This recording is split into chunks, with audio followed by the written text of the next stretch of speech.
Ah, ah, ah. Come on, I can do this. I got you. Okay, I'm doing good so far. Let me just, yep, got the gold.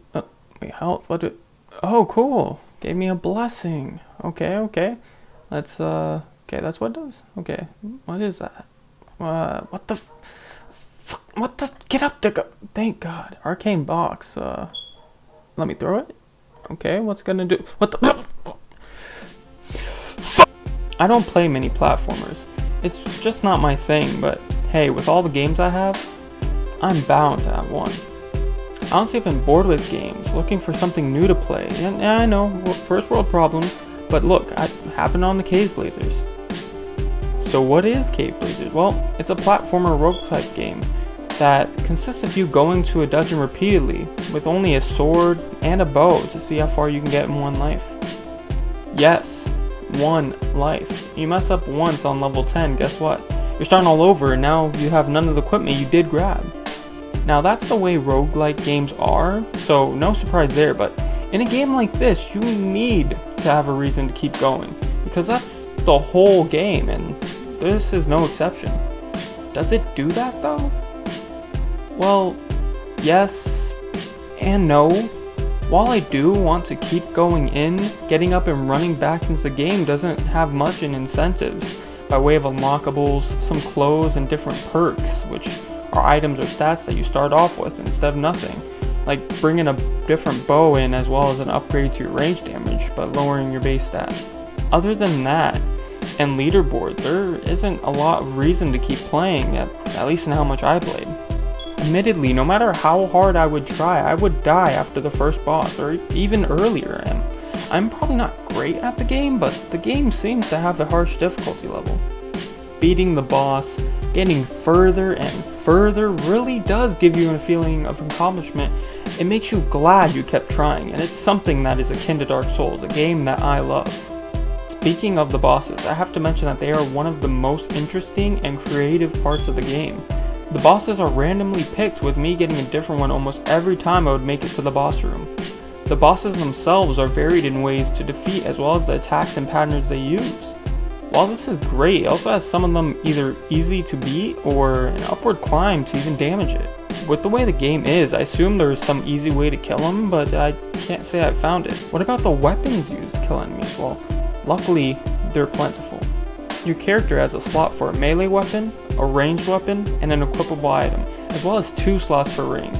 You have anything from swords, maces, wands, whips, and even sticks, all with variations on them, having different effects like poisoning or adding an extra slot to wear more rings. There are also just as much variety for ranged weapons, ranging from bomb slings to magic bows. There are many equipable items that are like special abilities that have a cooldown based on magic recharging, which happens as you fight monsters. Items do anything from stopping time to summoning a badass skull to damage enemies around you. The amount of customization given from the variety of items and equipment is staggering, something that enhances the repetitive grind of the game in trying to move forward. Many of my runs were affected greatly by what combinations of equipment I had. Sometimes I'm a melee master, other times I'm a bow master. Blessings are an important thing to pick up and get on every single one of your runs, because they do something good for you, like increase the number of arrows you shoot to making gold come to you. The game also has different altars, which can help you by either healing you, giving you random items or shown items, and even combining 2 same items to make a single strong one by paying with gold, and some of them even accept health. Sometimes seeing an altar gives you a sense of relief, especially when it's an altar that gives you health.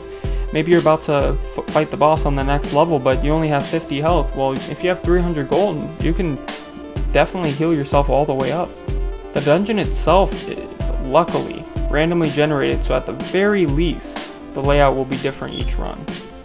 Luckily, they made it like this because, honestly, with how many times I've had to replay the first 2 levels, really repetitive if that was not the case. A cool thing about each run is that you'll also encounter adventurers, which are just NPCs that run around, die most of the time. You'll just see them impale themselves on spikes or something, and steal items that you need.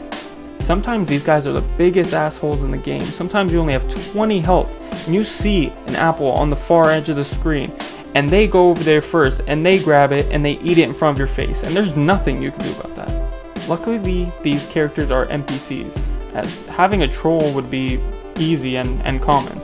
I kind of do wish that there was a possibility, maybe a mode that had humans with you, so you could work against or with people. I mean, I know there's a local co-op mode, but it's not great. In roguelike games like these, enemies are important because that's what you're going to be fighting over and over again each life. The enemies I found were slimes, once in a while demons, which were pretty hard to beat in my opinion, goblins, orcs, and some variations on those, some bigger slimes, goblin chiefs. The enemies are nothing special, as I was honestly kind of expecting them since it's a dungeon crawler. When I think of dungeons, those are the kind of creatures I'm thinking about. On a small side note, I do want to mention that although the music is repetitive, the loops are not extremely short, so at the very least you won't get annoyed by it very fast. Now it's great to look at this game. The graphics are just really nice, and the retro-like art direction serves the game well, and it even makes it fun to kill monsters. There's even this dynamic effect on your health, your character, or other characters. When you're low on health, you'll just see them bleeding, maybe like their eye kind of looking like it's popped out or something. It's really cool. I'm glad that they took this art direction because honestly I don't see any other way this would have looked better. Overall, Caveblazers gave me a good time, but sadly only for a short time. Game has enjoyable gameplay and more than enough weapons to make the fighting not feel old. And for the price it is on Steam, $10, there's tons of games that are less well polished and much less enjoyable that I've played for that price point. Although I didn't go back into the dungeon as much as intended, I don't feel like wasting my time here, and if I'm ever in a stupid boredom, I think I just might descend into the dungeon again. Thanks for watching, gents and ladies. Let me know in the comments below what you think of this new thing I'm trying. Thanks, and stay genty.